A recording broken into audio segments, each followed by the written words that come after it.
Hey everyone, Emily here from Mad Vapes of Belmont. I had gotten one of our subscribers, Patricia, how are you? She had requested a video basically just doing a full breakdown on, vapes. What makes up different mods, why are they different mods, how do they work, and that kind of thing. So I have my tank here, and I was waiting to do this video for when I need to change my coil, just so I could show that basic there. Yeah, Caleb's here too. Just so I could show the basics there, because there is, different ways you could prime a coil. I'll show my way. I personally like the way that I prime my coils because I could pretty much vape them almost right away. So all I'm doing is I'll probably add a snippet somewhere. I'm just making sure all the water is out of my tank because I had given it a nice washing. It's part of vape maintenance. It's something that I tell people to try to keep up with so you don't get a bunch of gunk built up on your vape. Gunk can affect flavor, in my opinion. The most common places are going to be inside of here. Sometimes that'll turn black, and inside of your airflow well. I try to get the most of the stuff out of there, so it looks, yeah, there we go, that looks better. So I have my coils here specifically for my tank. I know in a lot of videos when we do tanks, we say if they're a mesh coil or regular coil, that kind of stuff. My tank personally, I use a regular coil, but it does use wood pulp cotton, which just in my opinion gives a little bit better flavor, has a better wicking to it. Every tank is different for the most part. A lot of tanks will take different coils. No, there's some tanks that can take the same coils, but a lot of the times it's going to take different coils from other tanks. So for this tank specifically, the coil screws into the bottom here. And this is a common thing for a lot of tanks for it to screw into the bottom. There's only a few that I know of where they pop in. Then you take your juice, and this is what I call priming a coil, and this will make it so you're not going to be burning your cotton right as you hit it.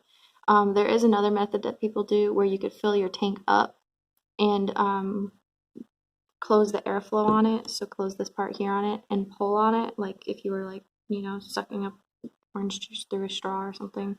I like this method. So basically what I do is I take my juice, and see if I can find a good way to show you guys. I'll put it here on the inside, and I put a pretty good amount.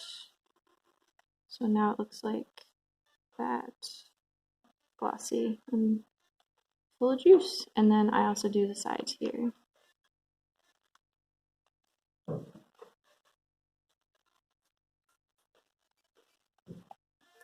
That's the first basic thing I think everybody, when they get a new mod, should learn how to do, because you're going to be doing a lot. Then you can screw the coil into your tank. After that, you could fill your tank up. Depending on what tank you have will depend on where you fill it up. The most common tanks are going to be flip out tanks like smock tanks, and you'll fill it up in the Cyclops' mouth. Then there's screw off tanks like mine, where it'll have two different places. You'll have your chimney in two different places to fill it up. And then there's going to be like push open tanks, and those have the specific fill right there. So while the tank is sitting there, that's pretty much all you need to know about tanks. The only other thing I could say that you could pay attention to is some tanks have floating pins and some tanks have inset pins. My tank's a floating pin.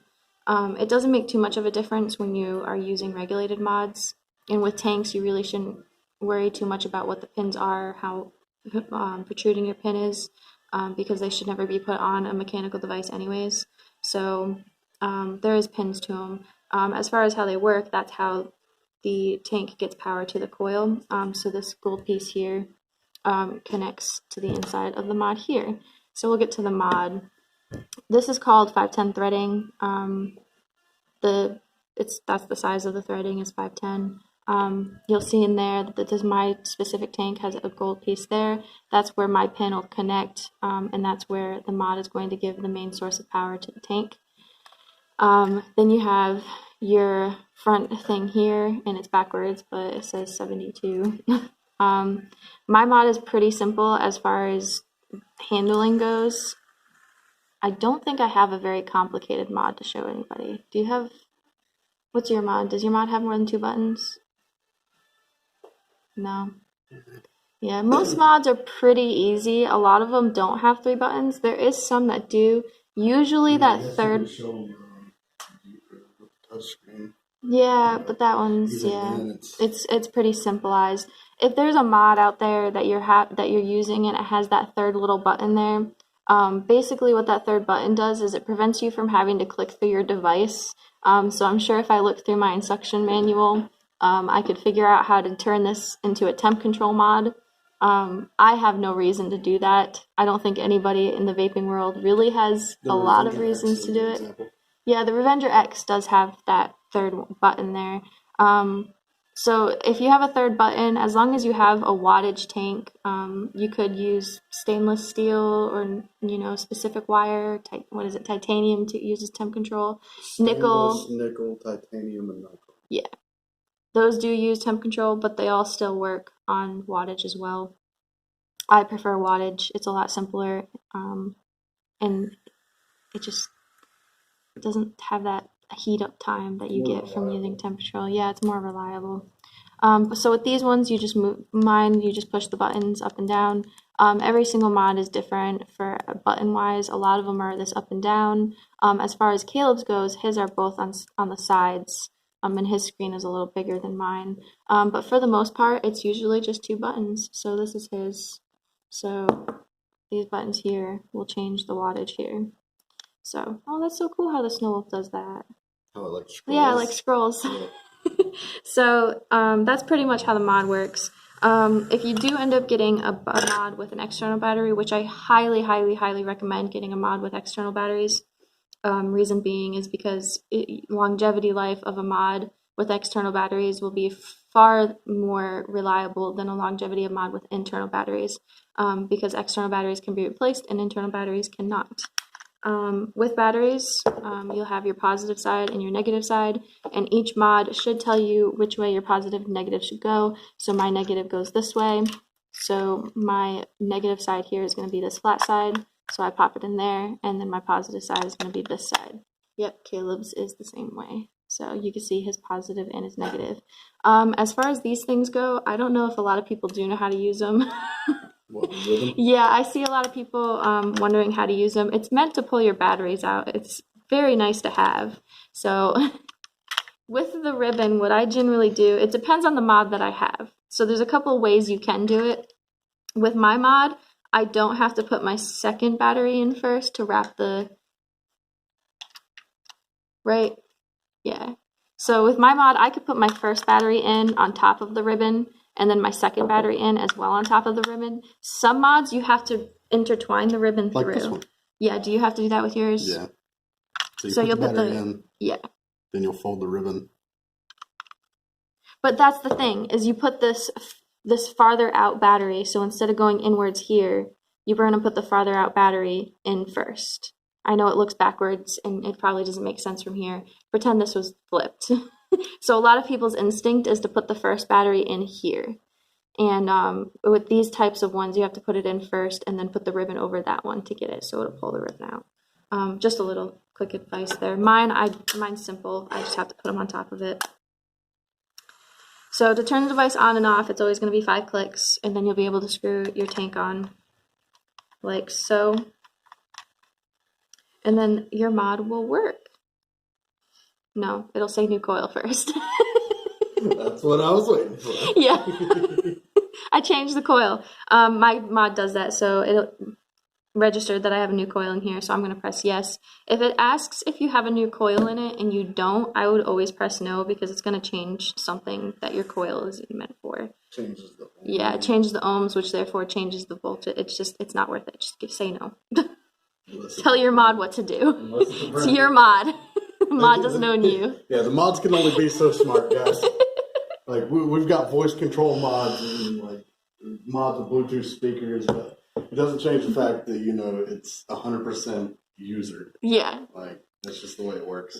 And then the last question she had on there is what makes makes up different mods, and why are mods different? I love this question. Would you like me to I hand you a really mech do. mod?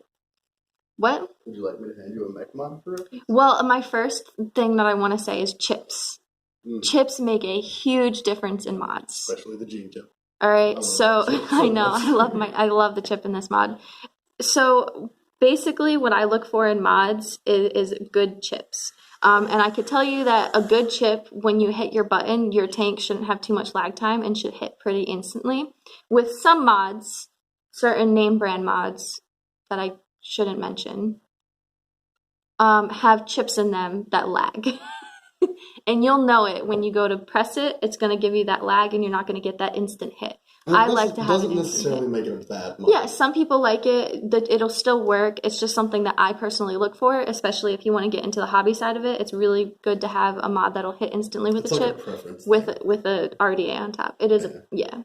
Like with the Snow Wolf is a perfect example. With a tank, it has a little bit of lag time. Oh damn, it's cloudy in here. All right, I'm back. As we were saying, the Snow Wolf is a perfect example of this because with the Snow Wolf, I had a guitar to me for once. How's it feel? Kind of nice. The Snow Wolf with a tank on it, even though it is sub-ohm and everything, it's got a small ramp-up time. So I hit the button, like half a second to a second later, that's when you start hearing the typical popping of your juice heating up. With the RDA on it, though, I'm currently using the fancier. We got a video on those up there, amazing. But the fancier, it's instantaneous. Like and it just instantly works. Yeah. Like how you crossed your legs and set all proper and everything too. So chips are one thing. The next thing is design. A lot of companies have their own specific designs.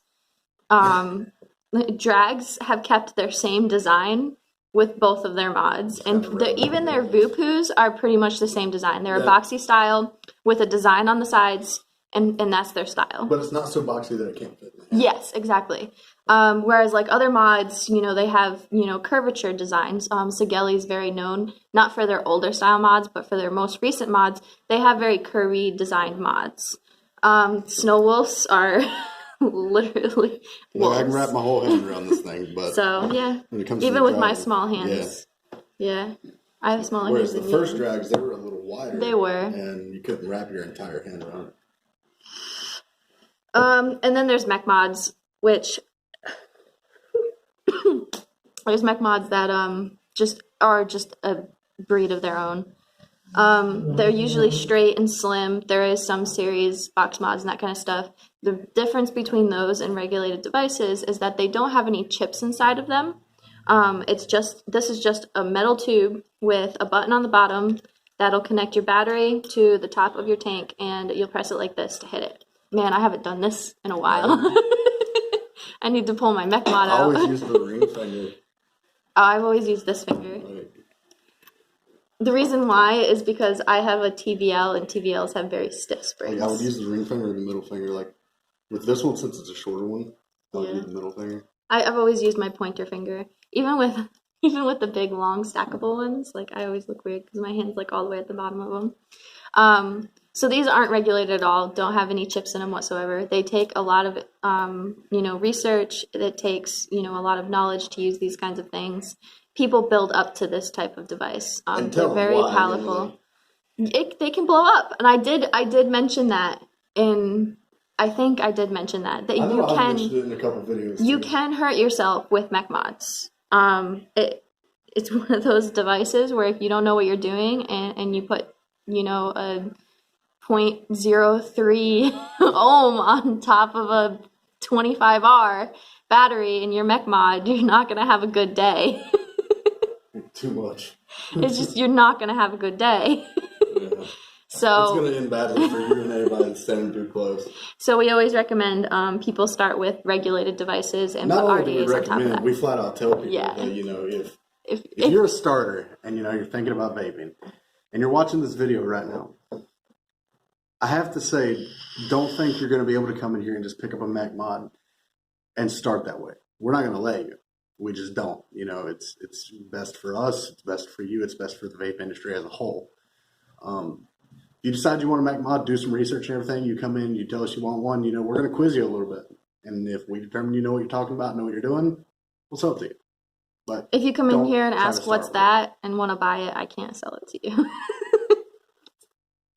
Basically how it is. But so that is the whole spiel on mods. There is, you know, simpler devices, you know, like pod devices where you could just fill the pod up, pop them in, pull on it. Those ones are very easy. Takes very little effort. These ones I do recommend keeping maintenance on. Make sure, you know, juice is cleaned up around your mod. Make sure when you pick it up, it's not all slimy. Make sure when your tanks are leaking, you pull your tank off and you clean that inside because you can wreck your internals with that. Clean your tanks. It's important. It definitely affects flavor. There are mods that are waterproof, but you should still clean. yeah. So I think that's the full breakdown. So I'll see y'all next time, and until then, bye.